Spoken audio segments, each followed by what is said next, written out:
Study IQ IAS, आपका selection हमारा mission. अभी रिलायंस की जब एनुअल जनरल मीटिंग हुई थी, जियो की जब एनुअल जनरल मीटिंग हुई थी, तो वहां पर बहुत सारे एआई इनिशिएटिव्स के बारे में बात किया गया था। बट उससे ही पहले रिलायंस द्वारा एक मेजर अनाउंसमेंट किया गया था कि उनके द्वारा दुनिया का सबसे बड़ा डेटा सेंटर क्रिएट किया जाएगा जामनगर, गुजरात में। अब उस डेटा सेंटर को रन करने के लिए आपको चिप्स की जरूरत पड़ेगी। उसके लिए रिलायंस ने ऑलरेडी एनवीडिया के साथ कोलैबोरेट कर लिया है कि जो उनकी ब्लैकवेल की चिप्स हैं, जो कि एक हाई एंड टेक्नोलॉजी की चिप्स हैं, उनकी सोर्सिंग की जा सके। बट ये जो पूरा इनिशिएटिव है, जो पूरे अनाउंसमेंट्स यहां पर किए जा रहे हैं, कहीं ना कहीं इंडिया के digital transformation towards the AI के लिए बहुत क्रूशियल है।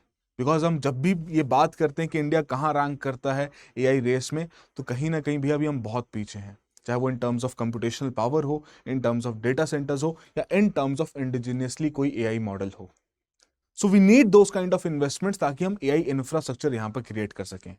बट हालांकि इस चीज के ऊपर तो काम चल ही रहा है, but the same point of time एक नई डेवलपमेंट जो यहां पर हुई है वो ये है कि ओपन एआई भी इंडिया में एंटर करना चाहता है, and he is looking for that kind of collaboration, जिसमें रिलायंस एक बहुत ही बड़ा स्ट्रेटेजिक पार्टनर उनके लिए बन सकता है।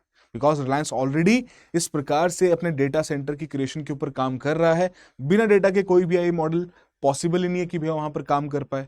एंड अगर ओपन एआई को उस प्रकार की मोनोपोली क्रिएट करनी है इस पूरे इकोसिस्टम में, सो डेफिनेटली इंडिया जैसी एक डेटा रिच कंट्री का जो पूरा डेटा है वो उनके एआई मॉडल्स को ट्रेन करने में, उन्हें रिफाइन बनाने में बहुत अहम रोल प्ले कर सकते हैं।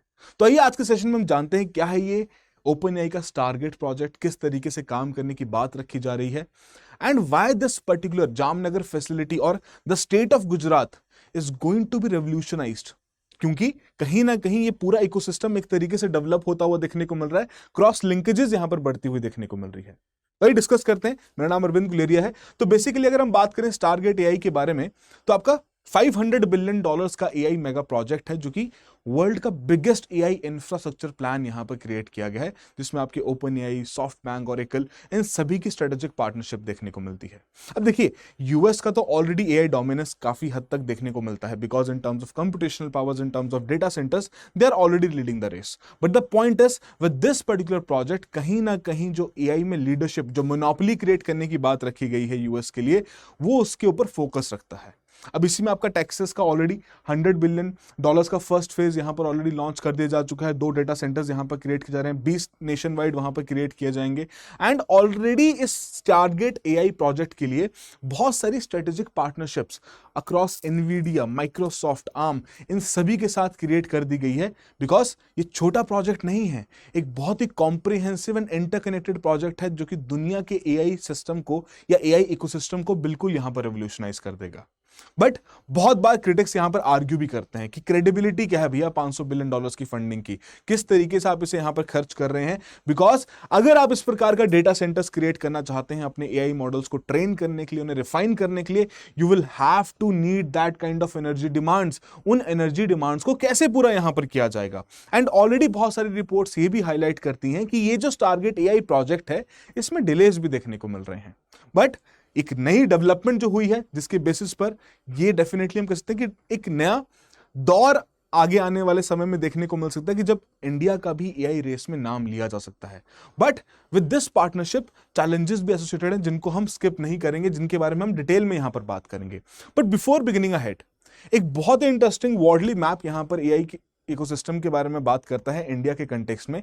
इसे थोड़ा समझने की कोशिश करते हैं। राइट, पहली बात यहां पर बात की गई है कि एवोल्यूशन की, किस तरीके से उनके across different parameters in the sense of India's AI ecosystem, किस तरीके से उसकी एवोल्यूशन यहां पर हुई है। अपार्ट फ्रॉम दैट, विजिबिलिटी कितनी है। तो हमारे देश में एआई चैटबॉट्स हम बहुत अच्छे से यहां पर बना रहे हैं और बहुत इजीली विजिबल भी हैं, इसलिए उनको टॉप मोस्ट कैटेगरी में यहां पर रखा गया है। Similarly we have a very good AI talent also. Right, अच्छे तरीके से वो वहां पर काम भी कर रहे हैं। बहुत सारी कंपनीज यहां पर इंडियंस को हायर कर रही हैं एआई टैलेंट के बेसिस पर कि भैया उनके पास वो स्किल सेट है, वो कैपेबिलिटी है। Right, language resources again we do have available with us. But when it comes to data resources, AI investment, AI education, foundational models, अभी भी हम उस तरीके की विजिबिलिटी में नहीं है, और ना ही हमारा उतना इस पर्टिकुलर कैटेगरी में एवोल्यूशन हुआ है। एंड सबसे जरूरत AI policy, AI computational power, इसमें तो हम बहुत ही पीछे चल रहे हैं। तो हमें कहीं ना कहीं इन दोनों सेगमेंट्स को भी आगे लेके जाना है। And apart from that, data resources, AI investment, AI education को भी फोकस पे लेके आना है, ताकि ओवरऑल एक कॉम्प्रिहेंसिव इकोसिस्टम हम क्रिएट कर सकें, जिसके बेसिस पर जो हम टारगेट्स रखते हैं अपने लिए कि हम इंडिया एआई मिशन के थ्रू हम दुनिया की एआई पावर का एक मेजर पॉइंट बनना चाहते हैं, वो तभी यहां पर पॉसिबल हो पाएगा। अब हालांकि इनिशिएटिव्स बहुत सारे यहां पर लिए गए हैं, इन टर्म्स ऑफ सेमीकंडक्टर्स मैन्युफैक्चरिंग भी यहां पर इनिशिएटिव्स लिए जा रहे हैं, इंडिया एआई मिशन के थ्रू भी यहां पर फोकस रखा जा रहा है। सो ऑब्जेक्टिव वही है, बट ओवरऑल अब ये जो पर्टिकुलर लैंडस्केप हमें देखने को मिलता है इंडिया का एआई इकोसिस्टम का, अब कैसे नई पार्टनरशिप इसको यहां पर इसको रेवोल्यूशनाइज कर सकती है, अब उसके बारे में थोड़ा सा हम बात करते हैं। तो अगर हम देखा जाए करंटली जब हम बात करते हैं कि कितने देशों में किस प्रकार की डेटा सेंटर्स ऑलरेडी इंस्टॉल कर दिए जा चुके हैं, कहां कहां अवेलेबल हैं, जो मैंने आपको पहले बताया कि सेगमेंट को लीड करता है यहां पर यूएस के द्वारा, और इंडिया बहुत ही पीछे है, राइट, कि despite hosting nearly 20% of the global data, 20% of the global data India से यहां पर जनरेट हो रहा है, but when it comes to global data centres capacity, India का शेयर मात्र 3% है। तो पहली बात, वो जो जामनगर वाला प्रोजेक्ट है वो वैसे ही बहुत क्रूशियल है। एक additional gigawatts of project create करना, एक डेटा सेंटर क्रिएट करना इंडिया के लिए वैसे ही बहुत क्रूशियल है, बिकॉज हम ऑलरेडी इस डेटा सेंटर इंस्टॉलेशन की रेस में बहुत पीछे यहां पर चल रहे हैं। हमारे से आगे ऑलरेडी बहुत सारे देश हैं, China, Canada, France, Netherland, Japan, Russia, ये सभी हमारे से आगे, मेक्सिको तक हमारे से आगे यहां पर, right. So definitely that is going to play a very fundamental role. And more over, जब इंडिया की डेटा मार्केट की हम बात करते हैं तो भैया 2016 के बाद जब जियो ने, again the very own Reliance, जब जियो ने यहां पर टेलीकॉम सेक्टर को रेवोल्यूशनाइज किया था, मार्केट को डिसरप्ट कर दिया था अपने फ्री प्रोडक्ट से, तो डेटा की जो पेनिट्रेशन थी वो बढ़ती हुई देखने को मिली, इंटरनेट की पेनिट्रेशन बढ़ती हुई देखने को मिली, लोगों की स्मार्टफोन्स की यूसेज यहां पर बढ़ती हुई देखने को मिली। तो इंटरनेट यूजर्स की बात करें तो वो 90 मिलियन यूजर्स यहां पर 2025 के हिसाब से देखने को मिलते हैं। मोबाइल पेनिट्रेशन आपका 1.12 बिलियन सेलुलर कनेक्शंस यहां पर ऑलरेडी अवेलेबल हैं। डेटा कंजम्पशन देखा जाए तो एवरेज और बहुत कंजर्वेटिव नंबर है, 20 GB पर मंथ पर यूजर यहां पर पाया जाता है, राइट, जिसकी वजह से India world's largest mobile data consumer यहां पर रखा जाता है। एंड रीजनल कंटेंट की ग्रोथ की बात करें तो 98% ऑफ द यूजर्स जो हैं वो कंटेंट कंज्यूम कर रहे हैं, एक्सेस कर रहे हैं अपनी रीजनल इंडियन लैंग्वेजेस में। So that is the point कि कहीं ना कहीं उस प्रकार का डेटा सेंटर शायद हम नहीं क्रिएट कर पाए, बट एज डेटा मार्केट के तरीके से अगर देखा जाए तो इंडिया एक बहुत बड़ा डेटा मार्केट है। अब यहीं पर मैं एक पॉइंट आपके सामने रखना चाहूंगा, अगर ओपन एआई इंडिया को यहां पर टारगेट कर रहा है, ऑलरेडी उन्होंने दिल्ली में अपना ऑफिस खोल दिया है, बाकी जगह भी एक्सपैंड करने की कोशिश करेंगे, but with the Stargate project if they enter India and they create a relationship with Reliance, जैसे गूगल की मोनोपोली है ना इस पूरे सेगमेंट, सर्च इंजन के सेगमेंट में, वैसे ही ओपन एआई क्रिएट कर सकता है, बिकॉज इतने बड़े डेटा की एक्सेसिबिलिटी जब मिलती है तो मॉडल्स और रिफाइन होते हैं, और बेहतर होते हैं, और फोकस तरीके से वहां पर रिजल्ट जनरेट कर सकते हैं।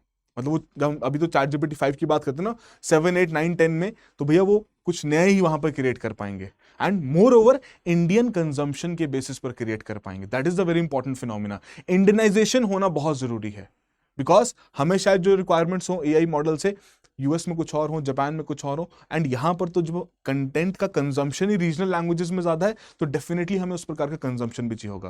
बिकॉज ओपनएआई ने जब इंडिया में अपना चैट जीपीटी का मॉडल लॉन्च किया, एक चीपर प्राइस पे भी लॉन्च किया, सिग्निफिकेंट डाउनलोड्स यहां पर बढ़ चुके हैं, मिलियंस ऑफ मिलियंस यहां पर डाउनलोड्स बढ़ चुके हैं उनकी ऐप के। So that is the point ना, दे हैव ऑलरेडी रियलाइज कि भैया मार्केट बहुत बड़ा है, सेगमेंट बहुत बड़ा है जिसको कैप्चर किया जा सकता है, एंड ये जो पर्टिकुलर डेटा उसको जस्टिफाई करता है, उसकी वजह से इनका जो इंसेंटिवाइजेशन है वो और बेहतर हो जाता है, राइट।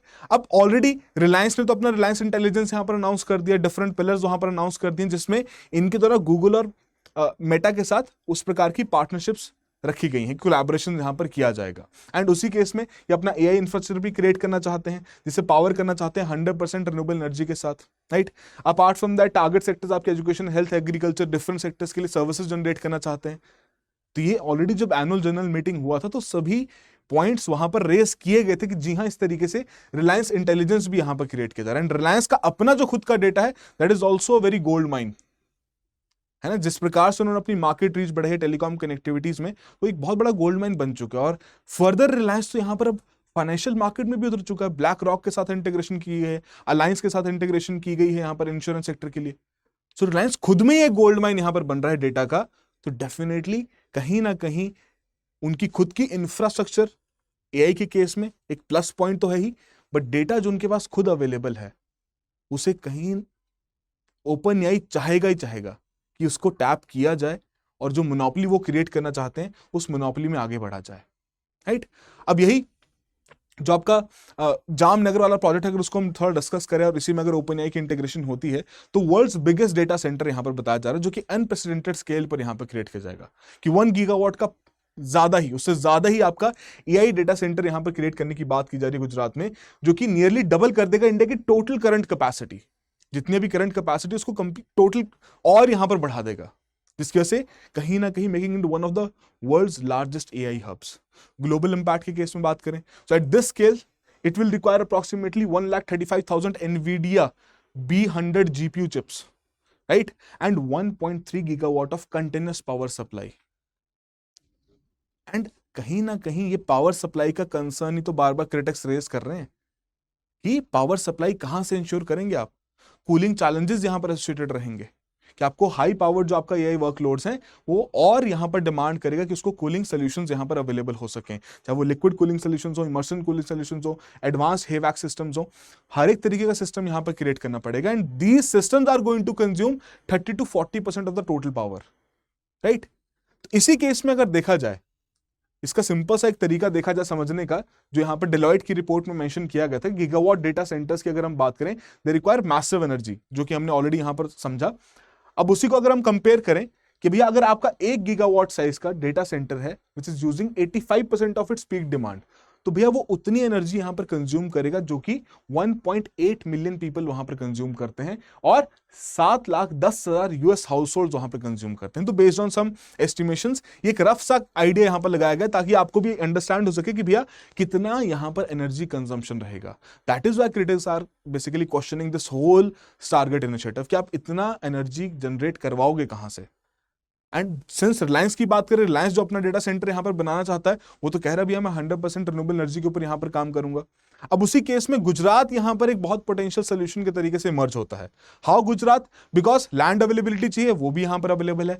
एनर्जी सिक्योरिटी का पॉइंट है तो भैया हमारे पास 35.16 गीगावाट का रिन्यूएबल एनर्जी कैपेसिटी यहां पर अवेलेबल है, जिसमें अगेन चरनाका का जो आपका एशियाज लार्जेस्ट सोलर पार्क है उसके ऊपर अभी करंटली काम किया जा रहा है, वो भी आपका यहां पर इंक्लूडेड है, राइट। इंडस्ट्रियल इकोसिस्टम के बारे में बात करें तो ऑलरेडी रिलायंस की रिफाइनरी यहां पर अवेलेबल है, जो भी आपको इंडस्ट्रियल कॉम्प्लेक्स चाहिए होगा वो भी यहां पर अवेलेबल है ना, पोर्ट प्रॉक्सिमिटी अवेलेबल है। So this all the factors are making Gujarat a very viable option कि इस प्रकार का data centre and along with that जो लार्जेस्ट हब यहां पर एआई का बनाना चाहते हैं वो भी क्रिएट किया जा सके।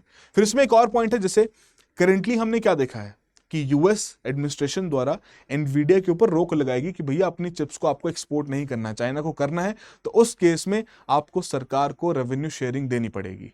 तो एक रिस्ट्रिक्शन ऑलरेडी देखने को मिल रही थी। अगर वो भी कंसर्न्स हैं, अब हालांकि हम उतने स्केल एनवीडिया स्केल की तो चिप्स अभी प्रोड्यूस नहीं कर पाए हैं, है ना, that will definitely take some time, but overall अगर देखा जाए तो गुजरात ऑलरेडी सेमीकंडक्टर्स का बूम सेंटर बन चुका है with a lot of new projects जो कि यहां पर रखे जा रहे हैं। टाटा इलेक्ट्रॉनिक्स और पीएसएमएससी का प्रोजेक्ट है, उसके अलावा आपका एटीएमपी माइक्रोन टेक्नोलॉजी का प्रोजेक्ट है, केएनएस सेमीकॉन का प्रोजेक्ट है। तो गुजरात ऑलरेडी कॉन्सेंट्रेटेड है with a lot of semiconductor projects जो कि अपकमिंग है, जिनके ऊपर फोकस रखा जा रहा है, which will again boost the production as well as the output of semiconductor chips in India.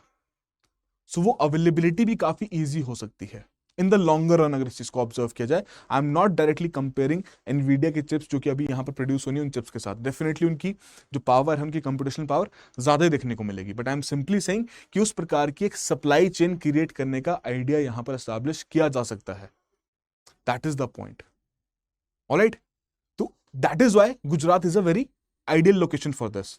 And शायद गुजरात में सिंस ऑलरेडी जामनगर में रिलायंस इन्वेस्ट कर रहा है तो ओपन एआई की जो कोलैबोरेशन है उनके साथ it will make more sense for them. But the same point of time जो हमारा डेटा प्रोटेक्शन का एक्ट है it also raise a lot of questions, और इस केस में जो हमारा IAMAI का जो बॉडी है इन्होंने भी क्वेश्चंस रेज किए हैं कि भैया अगर आप एआई इनोवेशन अपने देश में लाना चाहते हो तो ये जो पर्टिकुलर एक्ट है डेटा प्रोटेक्शन का, ये बहुत सारी लिमिटेशंस यहाँ पर क्रिएट करता है कि अगर हमें इंटरनेशनल मॉडल्स को यहाँ पर इंप्लीमेंट करना है, उन्हें और बेहतर करना है, उनके बेसिस पर टेक्नोलॉजी ट्रांसफर के बेसिस पर हमें बेहतर से बेहतर मॉडल्स अपने इंडिजिनियसली भी डेवलप करने हैं, तो उस केस में कहीं ना कहीं we would need to have a very relaxed data protection act. But the same point of time data localisation का पॉइंट तो यहाँ पर अगेन इस एक्ट में रखा ही गया है। Now this is going to be very tricky field कि इसे कैसे यहाँ पर मनूवर किया जाता है।